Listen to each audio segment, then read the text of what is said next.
Guys, I heard that Butterfly Labs is starting to ship promptly to certain customers. It seems to be the ones who are filing credit card chargebacks if they paid for their mining equipment with a credit card are getting their orders shipped quickly. At least that's some of the reports that we're hearing from Reddit. It got me thinking about the topic of Bitcoin and chargebacks in general. I heard the great interview that you did, Adam, with Mark Hochstein at the New York conference, and he had some interesting stuff to say about chargebacks.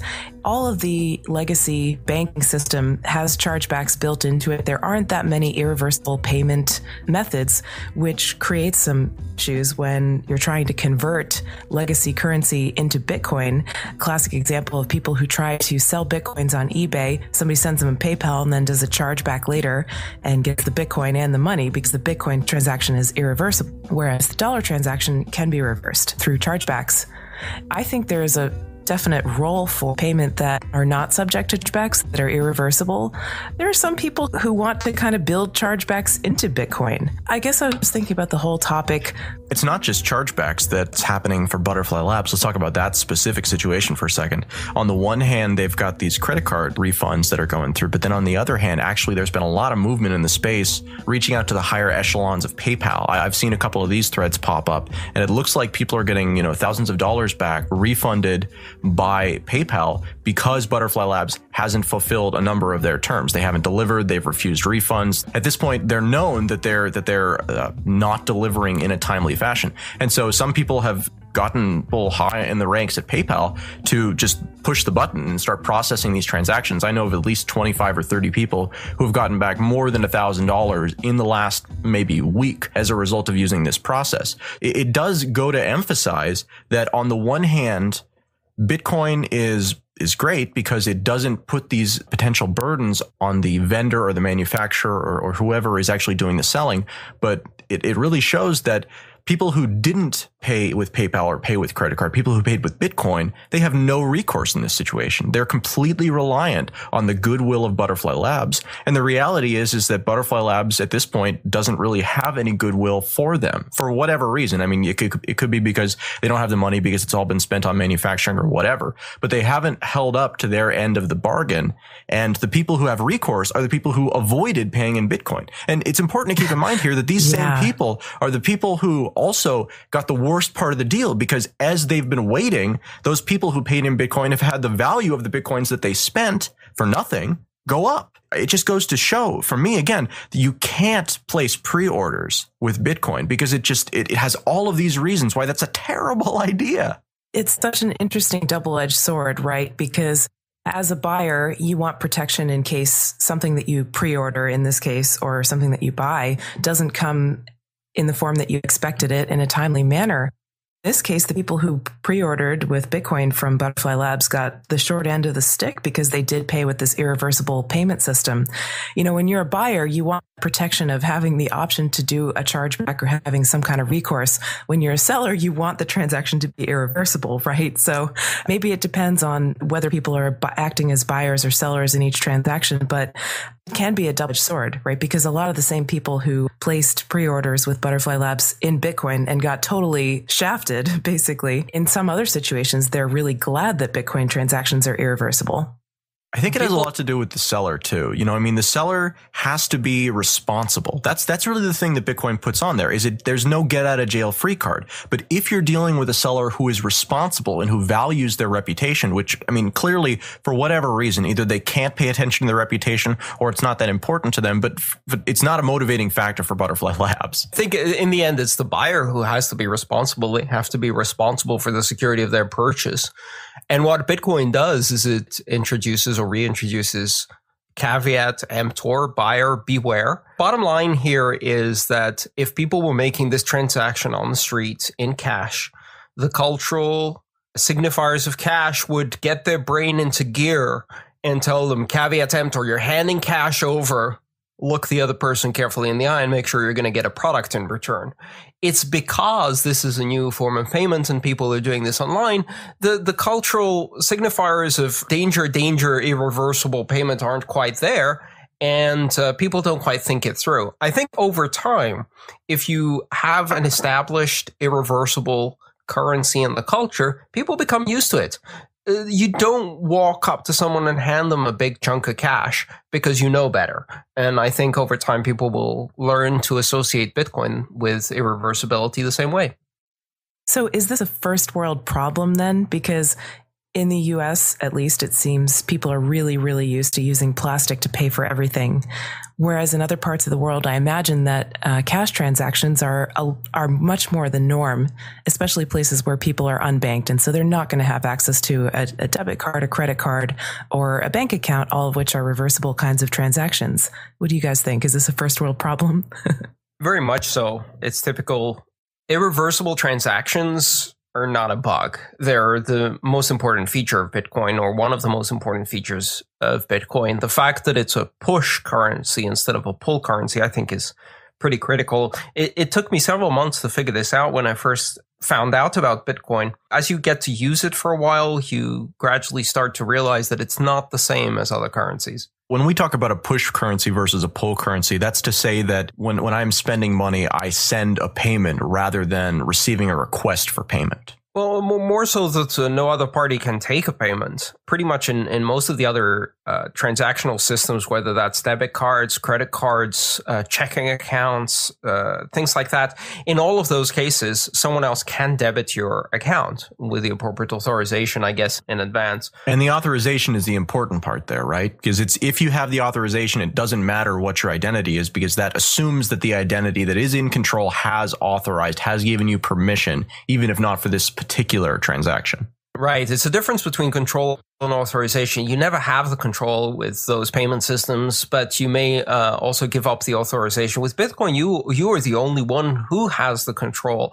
And therefore, the only way you can really transact in Bitcoin is by giving the authorization to someone else to spend it. That's what spending Bitcoin means. There's no way to do a pull transaction with Bitcoin. You can't charge someone else Bitcoin unless they decide to spend it. And I think that's a wonderful feature. It's a fundamental characteristic of Bitcoin. It will take a while to get used to it. One of the things that I've honestly had a lot of trouble with, in dealing with Bitcoin compared to dealing with the types of monies that we deal with normally, is that the denomination actually gives me a lot of trouble. I have a hard time keeping in my head that, 0.25 Bitcoin at current exchange rates is about $40. That doesn't seem like that much to me because it's a decimal. So I wonder if there isn't an element of that in it too. Yeah, that reminds me, Adam, of a time when I was at the Porcupine Freedom Festival this summer, and I was buying a soda from Revolution Coffee, which had the Lamasu vending machine there, and I was about to send them 0.02 Bitcoins for the soda, and instead I hit 0.2, and I sent them 0.2 Bitcoins for this soda. So I overpaid 10 times. And of course, I couldn't reverse that transaction because I had already hit send. It was sunny out. It was hard to see my screen, and I just made a mistake. But I had to rely on my relationship with that vendor to get them to give me the 0.18 Bitcoins as a refund, So that's what it kind of comes down to. You got to work it out if you do make a mistake like that. And yeah, the decimals give people trouble too. It's really a lot to get used to if you're talking about switching from the land of credit cards and the land of bank accounts to the land of Bitcoin, which puts a lot more responsibility, as Andreas so nicely noted, onto the buyer. There's another word for that responsibility. Freedom!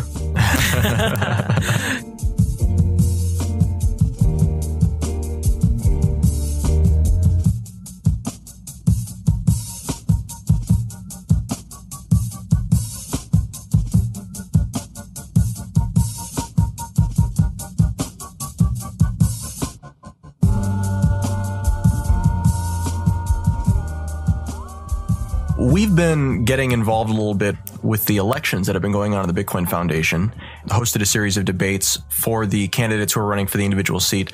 And one of the things that really has jumped out at me for the last couple of weeks, but it became absolutely pronounced when we started talking to all of the candidates who are running for these seats, is the complete divide that we actually have in this community. When I talk to reporters, a lot of times they call people crypto anarchists. Crypto anarchist is the word that reporters like to use because it sounds kind of scary and they don't really understand what it is. But I think that I've identified some better characteristics. I think that on the one hand, you have entrepreneurs, and on the other hand, you have idealists. And really the difference between them, they both see Bitcoin as an opportunity. but there are differences in how they reached that decision point for them, where they recognize it as an opportunity and decided to go for it, that really fundamentally flavor how they look at this space as a whole. And I wanted to talk about this a little bit with you guys and get your thoughts on it too. On the one hand, you've got entrepreneurs, and the entrepreneurs are people who, broadly speaking, have been looking for opportunity, because we live in a world right now, at least in the United States, this might not be true elsewhere, but I think that it's true just broadly speaking in the global picture, where opportunity to actually create something is diminishing. And the areas where you can truly innovate and not be constrained by either requirements of enormous amounts of permission or enormous amounts of money, and sometimes those are interchangeable. So these are people who are looking for a way to build a business, and they look at Bitcoin and they see this thing that has all of this potential, and people are talking about it like it's the internet, in 1992, which means that there's all this growth potential that's on top of it. And they can see that, and they can see the opportunities that are there because there are so many basic services and basic functions. Exchange has certainly been the most prominent of these, but there are others too that need to be provided. Mining is, of course, another obvious one here. There are lots of people getting into the mining space because they see that as an opportunity to build out the infrastructure. On the other hand of this spectrum, you've got people who are idealists who look at Bitcoin and they say, this is the thing that can save our world. This is the thing that can create a fairer and more, I don't think beneficial is the right word, but a more equitable society where people can be judged on their merits and where business and commerce can flourish in a global way as it never has before. So they're interested in it not necessarily for the business building elements as they are for the societal or cultural changing elements of it. And this is a fundamental disconnect, because what that means is that if you're an idealist, you don't necessarily care if it complies with the current legal and regulatory structure, because you don't really agree with the current legal and regulatory structure. Whereas if you're an entrepreneur, not complying with the current regulatory structure is basically the same thing as saying, okay, well, I'm not going to have a successful business, because how can you have a successful business if you aren't compliant? If you can't pay your taxes in a legally compliant way, then you can't have a legally compliant business. So therefore, so hang on, Adam, are you saying that there are no people who are in both camps? Oh, no. Are there no idealists? Or is this more of they're predominantly idealists or predominantly entrepreneur focused? I think that they're not compatible. I think that there is certainly a little bit of overlap, and there are people who are conflicted on this, but I think the people who are becoming prominent are in fact very polarized. And there are some people who are just not making a decision on this at all and just playing the middle ground, but I think that group is small and they're not really doing too much. That's the fundamental difference right there. And there are some other differences too. One of the other ones is how these people look at altcoins. I've talked to a number of entrepreneurs who feel that not only is Bitcoin for sure the only cryptocurrency that can succeed because it's already achieved the network effect, which means it's past that first major barrier to adoption. But beyond that if Bitcoin were to fail, then all altcoins de facto would fail because the thing that was leading the charge failed. And so therefore they follow what the leader does. Whereas if you talk to the idealists, they feel exactly the opposite. They feel that Bitcoin, whether or not it succeeds, isn't actually important. What's important is that just like eGold before it or Hashcash before it, whatever you want to talk about, these are systems that came out and had an impact on the culture, influenced future design, which is basically what altcoins are. They're future designs of other cryptocurrencies besides Bitcoin, and then they went away for whatever reason because they ran into a problem, and then whatever came out after them tried to fix that problem, whether successfully or not. I think it's also a matter of time perspective, right? I was going to say that too. Yeah. yeah. The idealists both look at the long game, of being able to look at the long game because they're not that interested in the short-term profit, perhaps. I don't think the entrepreneurs really are that interested in the long game or have the luxury necessarily to look at the long game. They have to get into this market, make their mark, and exit the market successfully within the next couple of years. That's really the situation. Or, flip it and leverage up and go to the next thing. They're not looking for changing the world in 25 years. They're looking for make a buck in 2. I would almost call them, instead of entrepreneurs, I would call them maybe opportunists or something versus idealists, because what I see a lot of the entrepreneurs doing is seeing an opportunity and saying, okay, well, what do I need to do to be able to best exploit this opportunity or take advantage of it? Right. And that's fine. That's just one way of being. But yeah, they tend to be people who have been in the Bitcoin world for a shorter period of time and maybe are way more focused on sort of saying, well, what do I need to comply with in order to be successful, rather than I would like to change the world in 25 years, like Andreas said. Yeah, I don't think it's necessarily a value judgment, though, because in the Bitcoin market, even if the divide is as strong as Adam suggests it is, both of these communities are vitally important to the success of Bitcoin, because you need that short-term opportunist to really put the focus and effort into turning this into a commercial success, which also brings others.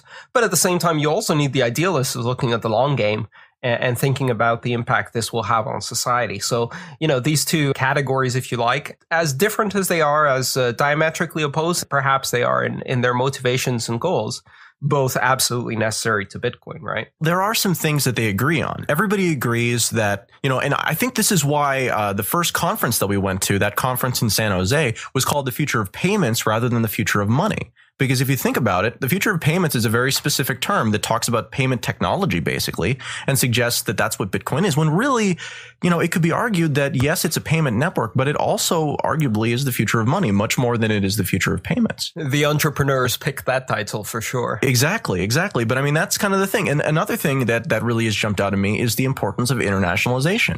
The idealists would have called the conference the death of banking or something like that. The death of legacy crappy fiat currency. Conference 2013. Come, bring your family. One thing that I was thinking about during this whole discussion is the sort of tension between the idealists and the opportunists or the entrepreneurs, for me, really was highlighted when I was at the New York conference, and Jaron from Coinsetter, he was giving a talk and was saying, well, we don't really need to be anonymous with Bitcoin. You can tie it to your social security number and bank account, and chargebacks, that wouldn't be so bad. Like, I think those features need to be built into Bitcoin to succeed. And then, of course, he's got that Regulate Us Club, right, where it's a group of businesses where you have to be pro-regulation to take part in it, and they're going to decide how Bitcoin, how they want to be regulated. Which organization is that, Stephanie? I don't know the name of it, but it is some basically club of businesses that want to be regulated, and a requirement for membership is that you have to be pro-regulation, and we're going to decide, how this is going to go down. I read about them in the DSM-5, I believe. What disorder is that called? Well, the tension between these two types of people really came to a head for me. It was really highlighted for me when Jaron was giving this talk, and Adam really held his feet to the fire after the talk by asking him different questions. Really? You think that Bitcoin anonymity should be taken away, and you think chargeback should be built in? Tell me more about that. In a very skeptical way. And I loved it. I thought it was great. That discussion needs to happen, and people need to see it and decide where they fall in it. But to me, that moment and some of the other questions, which were great, that Adam was asking at that conference. Well, thank you, I think most of the talks that happened where people were saying stuff like that, Adam was really there holding their feet to the fire, which I really appreciated. That just shows the state of the whole conversation. I think you're right about that it is very polarized. But it's also a bit of a bell curve. I have to say, I think there is a certain percentage of the entrepreneur class that is so short-term and opportunistic that they really don't give a damn about any of the implications on society in general. Now, I would call that class of entrepreneurs the Paris Hiltons or the Kardashians of Bitcoin. In some cases, really, we don't really know what they do. They run businesses that don't really do anything. Some of them are just suing other people. But we know we've made it big. Right, exactly. When we have our own Paris Hiltons. Listen, there's a very similar cohort on the other side, which is the idealists who are so caught up in the ideology that actually don't implement design code or do anything, because that would violate some principle. So doing nothing violates no principle whatsoever. Arguing is the only principle. I think, if you look at those two extremes, there's still a very good, nice, productive middle.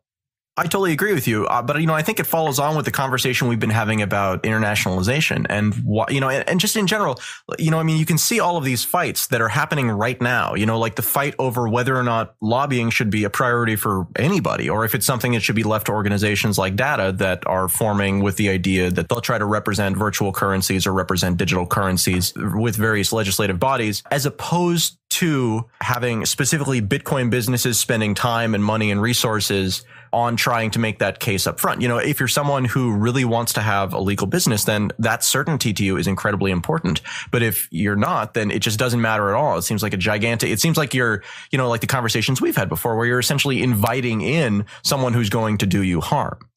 The other side of it, of course, is the internationalization, right? Because the internationalization, for people who are on the entrepreneurial side of the equation, they don't really think it's that important, generally speaking. And I'm talking about entrepreneurs who are in the United States. They don't think it's important because they think that the U.S. sets regulation. And so because the U.S. sets regulation, whatever happens here will echo out to all of the other jurisdictions. Whereas, again, if you talk to the idealists on the other side of the issue, then that's completely the opposite. And we should not be focusing on it at all. We should just be building everywhere that we can. And regulation will eventually catch up if it's going to catch up. And if not, then hey, that's fine too.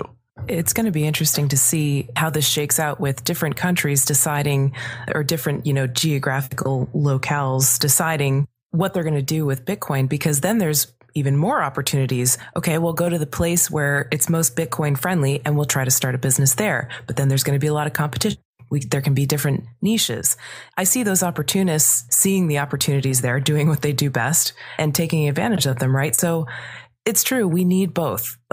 We kind of need both to make Bitcoin happen, and the productive middle. By the way, where do you guys think we fall in that? Do you think we're in the productive middle? I really hope so. I think I'm more in the productive middle now than I've ever been before. Who do you think should be making decisions? If we want to talk about broadly speaking, I don't really feel like there's a future moving forward where we're going to have a healthy middle ground of both making decisions. I feel like that this has to go one way or the other. I think the answer to that really goes back to the basics, and I'm going to do a bit of hagiography here and say Satoshi Nakamoto was an idealist, not an entrepreneur. From the very first sentence of the Satoshi Nakamoto paper, it is very clear that the purpose here is not to build a better business, not to build a better widget, not to build a better coin.